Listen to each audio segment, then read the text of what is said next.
All right, so you grew up in Atlanta. Yeah, born and raised. Okay. At what point did you start getting into music seriously? When I was really when I was a kid, my brother is 10 years my senior. He used to play me like Wu Tang records and like old Biggie Smalls and Jay Z records and shit. Like when I was a kid, so I kind of started free. I was homeschooled, so I would just be in the house like listening to those rap songs and freestyling to myself. So But at what point did you actually start getting serious and thinking, okay, Um, wait, this could really I turn into guess something? I guess I guess it got really serious when I was around like 14. I met up with this producer named Sounds who was signed to Usher at the time, and the first place I really recorded was Usher's house, and like from there it just turned into like a professional thing. Then I found my way to get a deal and got dropped, but. So you were actually at Usher's house recording Yeah, at yeah, I 14 years old? actually, yeah. Well, like 14, 15, like started recording at like Usher's house. That was like the first place I was. Did you actually get to meet Usher during that time? I met Usher during that time. Like I met him like one time, no, two times. One time he was at the house, and another time like it was at like a bowling alley. But I was his producer's artist. I wasn't Usher's artist, so it wasn't like we had like a direct thing. But he was always a cool guy. Shout out to Usher. He's a cool guy. I mean, that's a pretty big impact, though, to be a 14, 15-year-old and you're meeting the superstar, you're at his house recording and Yeah, everything. yeah, yeah. It's interesting. Okay. So, so at what point did you get like your next big break after that? Um, After that, I followed that producer sounds to Tricky Stewart. I was actually really signed to Tricky Stewart. This is during like I met up with them around when Tricky and the Dream were working on Love versus Money. And I kind of like sat under them and studied. Like I was there when they made Fancy and shit. Like, so then like that was supposed to be an opportunity, and Tricky had like opportunities to like he got a position at Epic Records, and that's when I got signed to Epic Records, and then things didn't work out, and yeah. So I guess Like how, that was a break. That was a big break, I guess. like how old were you when you got signed to Epic? I was like 20, 21, maybe 21, 22 when I actually got my deal. Okay, so essentially you're talking about over 7 years from the time that you started like Yeah, recording at Usher's house to actually getting a deal with a major label. yeah, yeah, yeah. But that deal was like very short lived. It was like 3 months. Okay, so why was it such a short deal? It was people that worked at the label that told me that I wasn't a star. And I guess maybe they got into like people's heads. I guess because I don't dress like flashy and flamboyant like Tiger or like other not to diss Tiger or nothing, but at the time that's rappers, and still to this day rappers are still kind of super fashionable and flashy and shit.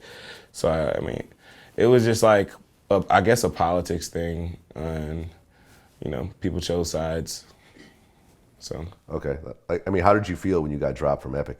I mean, it was devastating. It was definitely the darkest point in my life because I ended up like just, I had no job history because I've been chasing the music shit. I never went to college. So, of course, the only thing available for me was like $9 an hour jobs and shit. And like, yeah, that was a terrible time in my life. And then I ended up like getting the mother of my daughter pregnant. So that was all during that time. It was an interesting time. Yeah, I mean that's rough. I mean, you're 20 years old at the time. Um, at that time when I got dropped, I was about maybe 22. Okay, so you're 22 years old. Yeah, 22, 20, yeah. You have no like job, official job skills. Yeah. You have no income, and suddenly you have a baby.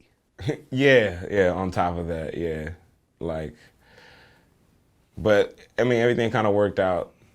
Um, Everything kind of worked out in the end. By the time that, like the baby came, like I started getting other opportunities that eventually got me in front of you. Okay, so what were those next opportunities that came? Opportunity that everybody knows about that happened last year. Yeah. You know, how the whole thing happened is whatever, but now you do have more people checking for you. Like, what's coming up next for you?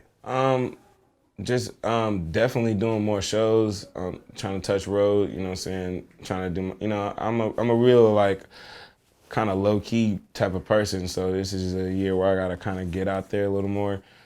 So trying to, you know, set up some tours.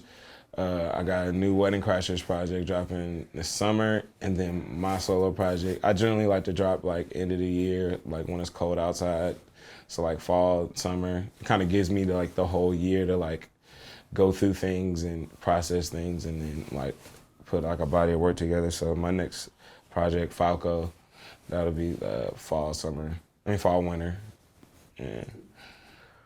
I mean, you know, we talked about earlier about how you were signed with Epic before. I mean, once all this started happening, did a lot of labels start reaching out and want to sign you at that point? I talked to a couple labels. But I'm not like at no place where I'm like trying to sign no deals with nobody right now. Like I'm trying to run it up as, you know, at the end of the day, I'm still a up and coming artist. You know what I'm saying? Like I'm still I'm still up here like trying to do my thing, like the Post Malones and shit out here. You know what I'm saying? Like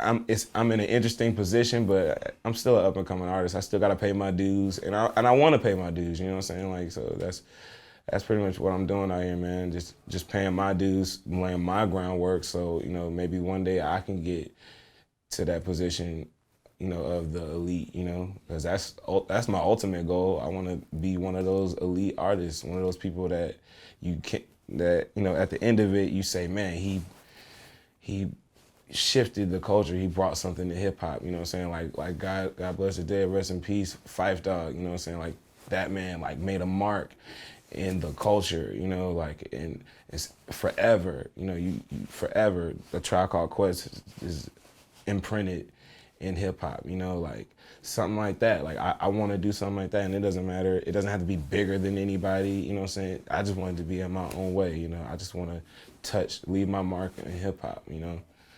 Well, I mean, just like Post Malone and a lot of other artists, you're one song away from doing that. You know what I mean? I never heard of Post Malone before White Iverson, and now he's actually opening up for Justin Bieber on his tour, which is crazy. Yeah, it's crazy, you know. But he worked and he grinded and he got those opportunities, and it wasn't off no scandals or nothing like that. It was off him, you know, doing his thing and grinding. You know, I respect that, and I want to do it like everybody else. You know what I'm saying? I want to go through the same process as everybody else. Like I want to earn it myself, so I can say, yeah, I got that. You know, this is really my first time really talking with Meek, and basically told me like, you know, he didn't appreciate the letter that I dropped, and it made him seem like he was a liar or whatnot, and they fucking stole off on me in the Nike store. That's so not accurate. Like, that's beyond not accurate. It's so accurate. It's not. It's completely like, true. Nas, all you Nas fans could sit there and hate me and talk a bunch of shit, which they did when I went on Twitter.